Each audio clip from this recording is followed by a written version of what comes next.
আপনি কি জানেন গাইবান্ধা ইসলামিয়া উচ্চ বিদ্যালয় একসময় ছিল একটি মিডল মাদ্রাসা?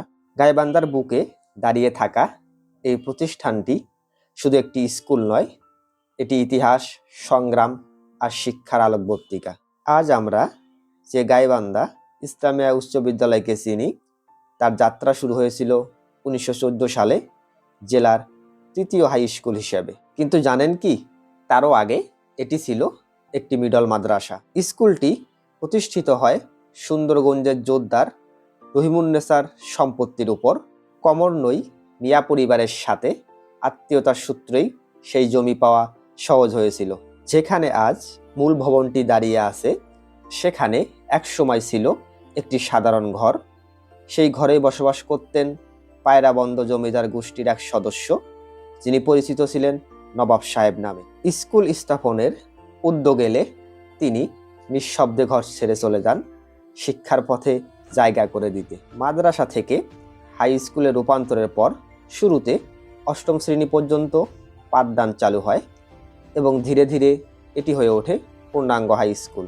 তখন এর প্রধান শিক্ষক ছিলেন পাবনার শাহজাদপুরের মীর ওয়াজেদ আলী। পরবর্তীতে দায়িত্ব নেন সাদুল্লাপুরের মেনহাজউদ্দিন খান।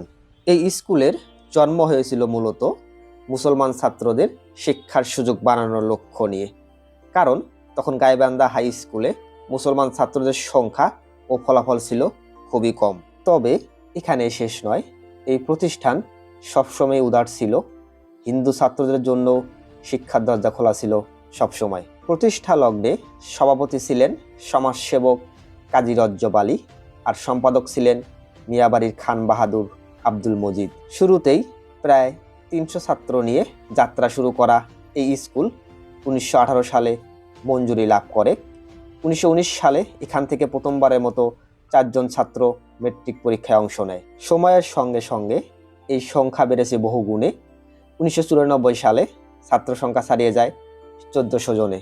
আজ এই ঐতিহ্যবাহী বিদ্যালয়ের জমির পরিমাণ 3 একর 30 শতক, কিন্তু এর প্রকৃত সম্পদ হলো এখান থেকে বের হয়ে যাওয়া হাজারো শিক্ষার্থী, যারা সমাজকে আলোকিত করছে।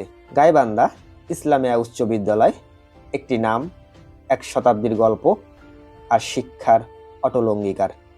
ধন্যবাদ সবাইকে।